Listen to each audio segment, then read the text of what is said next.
माँ का श्राद्ध। दीदी याद तो है ना, कल माँ का श्राद्ध है।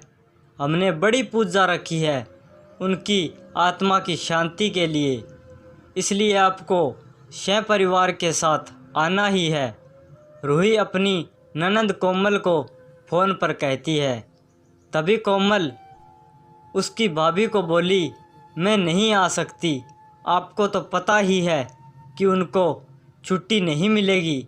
अरे दीदी, ऐसे कैसे? माँ के जमाई और बेटी उनके श्राद्ध में नहीं आएंगे तो उनको शांति कैसे मिलेगी? इसलिए आपको आना ही पड़ेगा, बाकी मुझे कुछ भी नहीं पता। इतना बोलकर रूही ने फ़ोन रख दिया।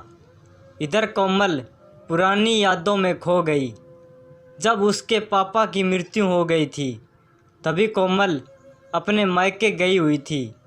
कोमल को माँ बोली, बेटा तुम्हारे पापा मुझे छोड़कर अकेले ही चले गए, पता नहीं अब किसके आधार पर छोड़कर गए। माँ कोमल के गले लग रो रही थी। तब कोमल बोली, यह सब लोग तो है ना भैया भाभी और बच्चे, तो चिंता क्यों करती हो?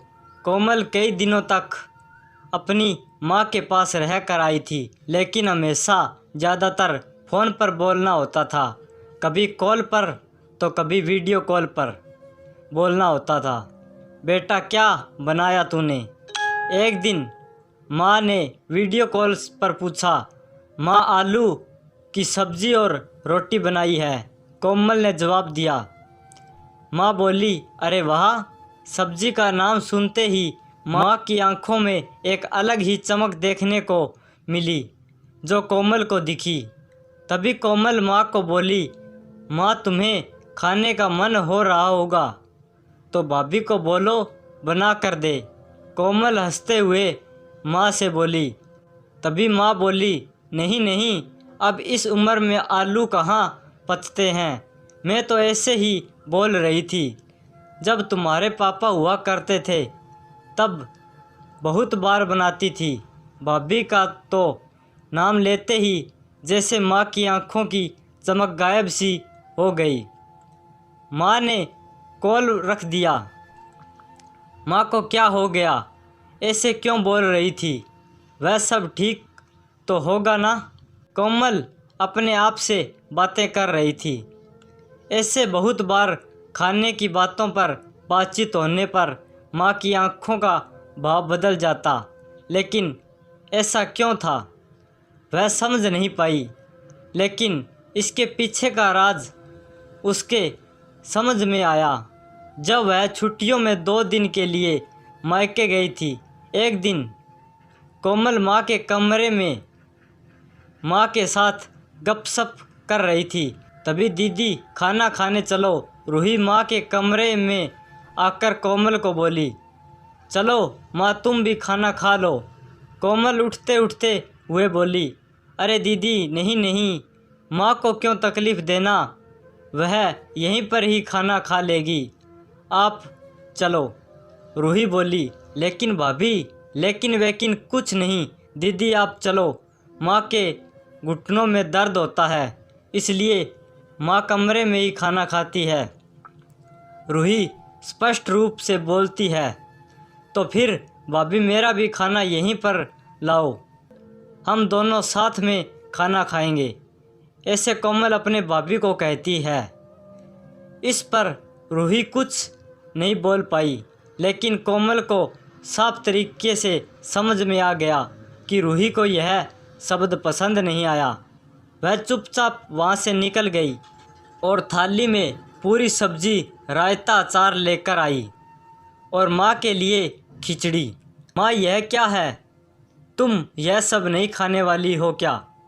कोमल माँ को बोली। उतने में रूही बोली, अरे दीदी, माँ को यह सब हजम होता ही नहीं, इसलिए मैं उनको खिचड़ी और दाल ही देती हूँ। इतना बोलकर रूही वहाँ से निकल गई। माँ ने अपनी प्लेट उठाई पर माँ का ध्यान कोमल की प्लेट पर ही था। यह देख कोमल सुन सी पड़ गई। उसने माँ के मुँह में एक पूरी का निवाला डाला, लेकिन माँ ने मना कर दिया। तब कोमल ने अपनी माँ की आंखों में वही भाव देखा था जो वीडियो कॉल पर देखा था। पता नहीं भाभी का डर था या लड़की के निवाले का मोह था। तब भी कोमल ने पूरा खाना माँ को खिलाया और खुद खिचड़ी खाने लगी। 2 दिन कोमल वहीं पर थी और कोमल माँ को उसकी प्लेट का खाना खिलाती और खुद खिचड़ी खाती। ऐसे 2 दिनों तक चला। माँ के बहुत मना करने के बाद भी कोमल मात्र जिद में माँ को खाना खिलाती थी। वह बोली, भैया मैं कुछ दिनों के लिए माँ को अपने घर ले जाती हूँ। घर जाने से पहले कोमल ने अपने भाई तन्मय को पूछा। वह बोला, क्या तुम्हारा दिमाग खराब हो गया है? लोग क्या कहेंगे? बेटा माँ को तकलीफ़ देता होगा, इसलिए माँ अपनी बेटी के घर रहती है। तन्मय गुस्से में बोला, अरे बाबा सही तो बोल रहा है, वह माँ बेटी के घर जाती है। क्या भला, तू आराम से जा अपने घर, मेरी चिंता मत कर, मैं यहाँ खुश हूँ। बेटे की बातें सुनकर माँ बोली। कोमल ने बहुत जिद की, लेकिन माँ बेबस थी। कोमल उदास मन से अपने घर वापस आई। कुछ दिनों बाद खबर आई कि माँ अब नहीं रही। इस खबर ने सब कुछ ख़त्म कर दिया था। कोमल को पता था कि माँ कितनी तकलीफ़ से गुजरी, लेकिन माँ को कोई दूसरा लड़का नहीं था, बल्कि एक लड़की थी, इसलिए वह कुछ नहीं कर सकती थी। कोमल अकेले ही माँ के श्राद्ध में आई। आज माँ के श्राद्ध में 56 तरह के भोग बनाए गए। जब लोग मज़े से खा रहे थे, लोगों ने रूही और तन्मय की वाहवाही करने में कोई कसर नहीं छोड़ी। दुनिया में सबसे अच्छा बेटा और सबसे अच्छी बहू कह रहे थे। उन्हें माँ के गुजर जाने के बाद इतना विचार कर रहे थे, तो माँ जिंदा थी तब कितनी सेवा की होगी दोनों ने। कोमल दुखी होकर माँ की तस्वीर की तरह देख रही थी। तभी दीदी, चलो आप भी खाना खा लीजिए, रूही कोमल को बोली, जो माँ के रूम में माँ की तस्वीर सीने से लगा कर रो रही थी। वह बोली, नहीं भाभी, मुझे नहीं खाना। लेकिन क्यों? आप नहीं खाना खाओगे तो माँ की आत्मा को कैसे शांति मिलेगी? रूही कोमल को बोली, भाभी, जिस खाने के लिए मेरी माँ जब जिंदा थी तब तरसती थी, उसके मरने के बाद दे रही हो तो वो कैसे तृप्त होगी? सोच कर देखो एक बार। आज आपने पकवानों का ढेर लगाया है। माँ जिंदा थी तब आपने उनकी मनपसंद खाने के 2 निवाले खिलाए होते तो माँ वैसे ही तृप्त हो चुकी होती। वही माँ का असल में श्राद्ध कहलाता। यह जो भी हो रहा है वह सिर्फ एक दिखावा है। इसकी वजह से माँ कैसे तृप्त हो पाएगी? और जो घर से मेरी माँ अतृप्त होकर चली गई, वह घर से मैं कैसे खाना खा सकती हूँ भला? कोमल चिढ़कर रूही से बोली।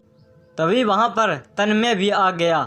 भगवान की लाठी में आवाज़ नहीं होती है भैया भाभी, वो जब भी किसी पर पड़ती है ना, तब जख्म बहुत गहराई तक और न भरने वाली होती है।